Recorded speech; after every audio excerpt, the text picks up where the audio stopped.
Suasana kemeriahan penonton ajang balap mobil listrik Formula E terlihat di Pantai Festival Ancol, Jakarta Utara Sabtu siang. Meski tidak bisa menyaksikan balapan dari dalam sirkuit, antusias warga untuk mendukung pebalap unggulannya di Formula E pun sangat terlihat. Sebenarnya nggak bisa nonton di sirkuit itu nggak masalah ya. Kita meramaikan, kita empati ya. Kita kan ini ibu kota. Ya kan, sebagai perhelatan internasional kita harus support. Sebagai warga negara yang punya kemampuan ya datang. Bagi saya dimanapun oke aja. Tapi memang ada sisi trouble pada saat kita mau beli tiket. Ya tiba-tiba tiket itu hilang, link yang nggak bisa dibuka dan sebagainya, itu fakta gitu loh. Tapi ya udahlah, begini juga udah oke kok. Biar Sementara itu, Presiden Jokowi sempat menyaksikan jalannya pertandingan. Jokowi tiba sekitar pukul 2 siang dan sempat memasuki trek balapan untuk menyaksikan kesiapan para pebalap sebelum melaju dari garis start. Jokowi terlihat akrab bersama dengan sejumlah pejabat lain seperti Gubernur DKI Jakarta Anies Baswedan, Ketua DPR Puan Maharani, dan Ketua Ikatan Motor Indonesia Bambang Susatyo. Presiden Joko Widodo yang ikut menyaksikan balapan Formula E menegaskan pemerintah mendukung penuh ajang balapan ini. Mulai dari pembangunan sirkuitnya, saya juga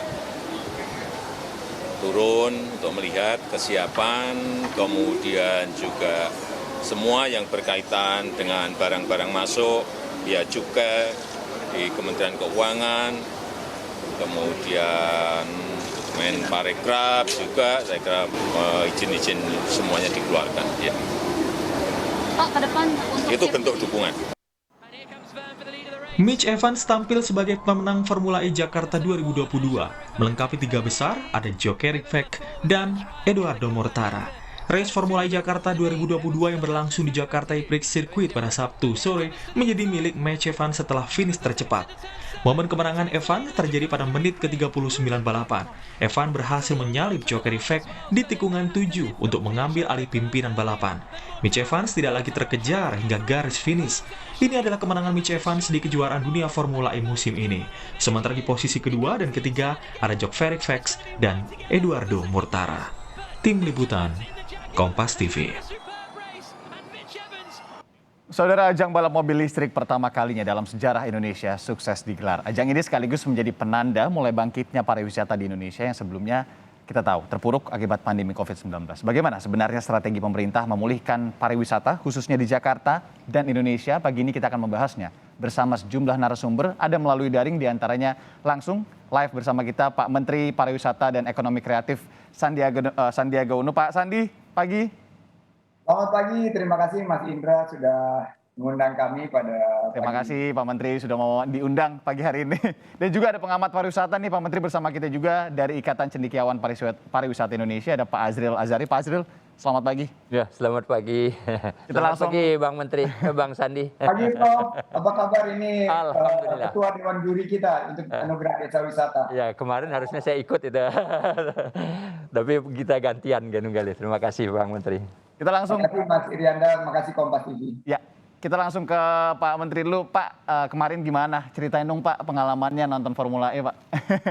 Seru banget dan kita betul-betul bersyukur penyelenggarannya lancar dan kami sangat mengapresiasi kolaborasi luar biasa dari semua pihak, pemerintah Provinsi DKI, ada dunia usaha juga Jakpro, ada Formula E Operations, Ya. dan kami melihat ini sebuah inovasi baru di sektor otomotif dan ini menarik ya karena energi yang sangat ramah lingkungan, mengedepankan kendaraan listrik. Ini menjadi salah satu inovasi baru dan akan terakselerasi pasca pandemi. Saya lihat juga banyak UMKM-UMKM yang terbantu dengan kolaborasi pemerintah pusat, pemerintah daerah. Kita akan menghitung berapa dampak ekonominya, berapa jumlah lapangan kerja yang terbuka, dan ya kami sangat bersyukur juga banyak wisatawan luar negeri yang hadir. Dan Alberto Longo yang duduk bersama kami dan Bapak Presiden dan Pak Gubernur juga mengatakan bahwa Indonesia ini adalah tempat di mana minat terbesar dan media terbesar dan pasar pengikut untuk Formula E di dunia. Jadi Indonesia akan menjadi nomor 1. Luar biasa. Kita apresiasi juga pastinya itu Pak ya. Wah, itu dikatakan langsung lagi ya ke Pak Menteri ya. Ya, ke saya dan Bapak Presiden dan Pak Gubernur. Jadi ini menurut saya kita ini betul-betul menjadi suatu potensi yang besar, apalagi kita akan menghadirkan integrasi dari hulu ke hilir untuk kendaraan listrik ini, mulai dari Oke. nikelnya, mulai dari tambang Ya, kobalt, penting ya. sampai kepada nanti hilirisasi untuk memproduksi kendaraan listrik. Penting sekali. Pak Menteri, ini kalau melihat ajang kemarin begitu ya, Formula E seperti halnya kemarin juga ada MotoGP Mandalika. Anda melihat bagaimana sih ajang-ajang seperti ini, sports tourism mungkin dikatakan ini mendongkrak pariwisata dan sektor ekonomi kreatif ya, khususnya di Indonesia ini, di Jakarta juga secara khusus. Tadi Anda bilang juga UMKM bagaimana? Terlihat betul begitu ya ketika di ajang Formula E kemarin ya? Ya, berkaca dari MotoGP di mana kita melihat bahwa ada 4,5 triliun dampak ekonomi dengan diselenggarakannya MotoGP, kita juga sangat optimis bahwa Formula E ini bisa juga memberikan dampak bagi pariwisata dan ekonomi kreatif secara keseluruhan. Kita lihat antusias masyarakat di event ini mulai dari membeli karcis sampai juga mengkonsumsi produk-produk ekonomi kreatif, dan yang paling menarik, inilah pariwisata yang kita inginkan, yang berkelanjutan, pariwisata yang mendorong adanya sustainability, dan saya yakin nanti destinasi-destinasi wisata termasuk Bali dan 5 destinasi super prioritas dan desa-desa wisata ini akan beralih menggunakan kendaraan berbasis energi baru dan terbarukan termasuk energi listrik. Amin, amin. Karena penting sekali juga untuk lingkungan. Kita kalau membahas pariwisata ini nggak lengkap juga kalau nggak nanya Pak Azril langsung gitu ya. Pak Azril gimana ngelihat Formula E secara mungkin dari hulu ke hilir ya, tadi Pak Sandi juga udah bilang. Tapi dari sisi pariwisatanya mungkin bisa digali juga secara ilmiahnya begitu. Iya, terima kasih nih Bang Sandi. Selamat pagi. Selamat pagi, Jadi Prof. saya menggarisbawahi tadi Bang Sandi nyampaikan bahwa ini adalah suatu energi hijau ya, dengan listrik zero waste bisa diantar. Hanya barangkali perlu kita siapkan adalah what next-nya, kita pengembangan dari mobil listrik tadi atau motor listrik dulu barangkali karena yang lebih murah. Kemudian penempatan dan sebagainya itu bagus yang menarik sekali. Jadi what next-nya yang perlu kita kembangkan. Yang kedua adalah multiplier effect dari suatu kegiatan Bang Sandi. Nah, karena kalau kita lihat suatu multiplier effect itu ada 3 efek, direct, indirect, dan induced effect. Direct sama indirect itu bisa kita hitung lebih mudah. Tapi induced effect, saya berdebat dengan BPS, itu sampai detik ini mereka BPS sendiri belum mampu menghitung induced effect. Mungkin Pak Bang Menteri kita bersama-sama coba kita hitung tuh supaya kita memberikan kontribusi terhadap pemerintah BPS ini terhadap pengaruh ataupun dampak tadi, efeknya terhadap pariwisata tadi. Induced effect ya? Induced effect. Jadi suatu pengaruh ikutan terhadap ada suatu kegiatan. Ada yang langsung, tidak langsung, ada yang ikutan tadi. Nah ini belum pernah dihitung. BPS sendiri katanya sulit menghitungnya Bang Menteri. Barangkali kita duduk bersama nanti saya ke kantor Bang Sandi untuk bersama-sama. Kenapa? UNWTO kan menyebutkan bahwa pengaruh itu harusnya ada juga kepada CBT-nya, Community Based Tourism, di samping sustainable, tapi pengaruh terhadap masyarakat itu bagaimana? Bukan kepada investor.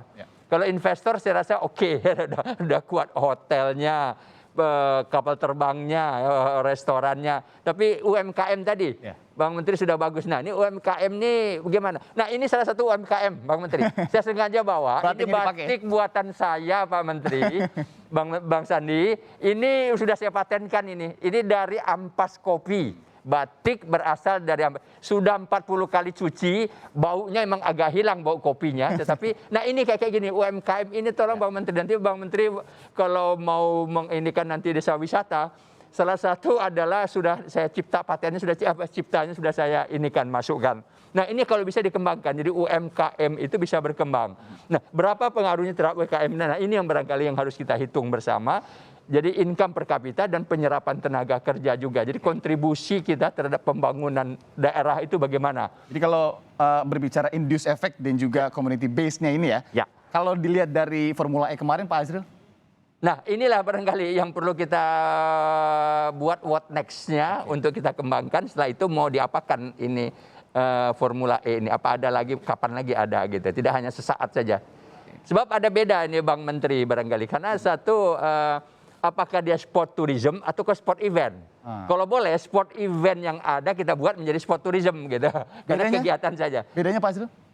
Sport event kan hanya event saja, yang saat saja. Sedangkan tourism itu bisa the whole way dan juga the whole day. Lebih sustain begitu ya? Sustainability yang disampaikan oleh Bang Sandi tadi, that is menjadi suatu sport tourism. Nah, kalau sport tourism, kalau kita naik lagi ke atas itu ada health tourism, Bang Menteri. Karena kesehatan ya? Ya, karena masuk bagiannya itu bukan medical tourism tapi kepada wellness tourism. Ya. Nah, ini barangkali yang harus kita buat kebugaran kita. Karena sport itu terbagi dua, dia hanya prestasi saja. Kedua adalah apakah bisa juga kita bugar.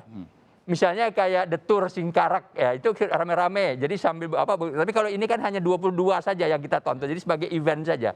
Bisa nggak kita ngembangkan juga hal-hal di luar itu, beside that, gitu ya. Artinya pengembangannya bisa juga kalau untuk masyarakat dan sebagainya. Jadi bersama-sama menjadi sport tourism. Sport tourism. Dia mengadakan sport, tetapi juga bisa berwisata bersama. That is barangkali yang harus kita kembangkan. Nah, Pak Menteri gimana kalau melihat sport tourism ini ternyata beda juga sama sport event. Tadi saya juga baru diajarin langsung nih Pak Azril. Seperti apa sih kalau bisa kita lihat dari MotoGP begitu ya, udah ada Formula E juga. Potensinya itu seperti apa sih kalau sport tourism sendiri di Indonesia? Mungkin kalau kemarin berkaca juga dari Jakarta, Pak Sandi? Sports tourism potensinya sangat besar dan kita menghitung sports tourism itu industrinya sekitar $1,5 miliar atau sekitar 18 sampai 20 triliun rupiah. Nah, oleh karena itu penyelenggaraan Formula E, MotoGP dan kegiatan-kegiatan pariwisata berbasis olahraga maupun maraton, triathlon harus kita hadirkan dengan kolaborasi antara pemerintah pusat, pemerintah daerah, dan dunia usaha swasta, dan jangan lupa komunitas juga institusi pendidikan. Itu dia, community based tadi ya? Ya, community based. Jadi semuanya harus menyentuh community. Jadi kalau kemarin lihat Formula E ini, ternyata saya mendapat laporan di Ancol sendiri kan banyak UMKM yang tertata gitu. Mereka mendapatkan limpahan juga gitu, karena banyak wisatawan yang menonton dari sisi Ancolnya gitu. Dan ini dunia usaha banyak yang terlibat dan diharapkan akan ekonomi terus menggeliat. Saya melihat bahwa peningkatan wisatawan ini bisa dihitung dari 14.000 tiket terjual ke wisatawan asing. Ini akan kita telusuri bagaimana dari Formula E ini 50% kalau melihat kemarin itu memang berasa gitu loh bahwa yang datang itu dari mancanegara, dari Jepang, Australia, Amerika Serikat, Italia, Inggris, India, dan lain sebagainya.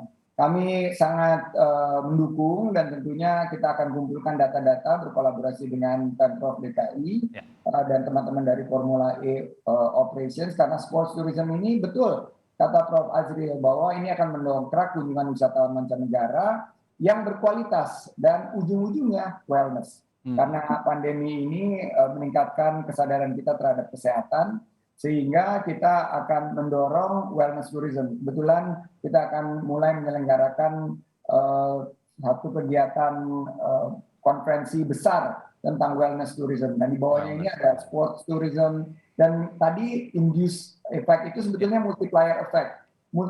Termultiplikasi ke sektor-sektor lainnya, termasuk 17 sektor dari ekonomi kreatif dan 13 subsektor dari pariwisata itu sendiri, hotel, restoran, kafe, sampai peralatan olahraga, sepatu, baju, apa yang mereka minum, makan, nutrisi, juga makanan-makanan sehat seperti organik, jamu, dan lain sebagainya. Jadi ini multiplier effect yang sangat besar, Mas. Multiplier effect ini efek jangka panjang yang tentunya ini bermanfaat juga bagi komunitas di masyarakat tempat diselenggarakannya ajang tadi ya Pak ya? Baik itu event, sports event ataupun sport tourismnya. Nah Pak Sandi, sebelum break nih, saya mau bertanya juga terkait dengan ajang Formula E kemarin kan secara langsung atau tidak langsung tadi Anda juga menyebutkan ya banyak UMKM di sana juga yang bergeliat menguatkan tentunya pariwisata DKI Jakarta dari berbagai hal begitu ya.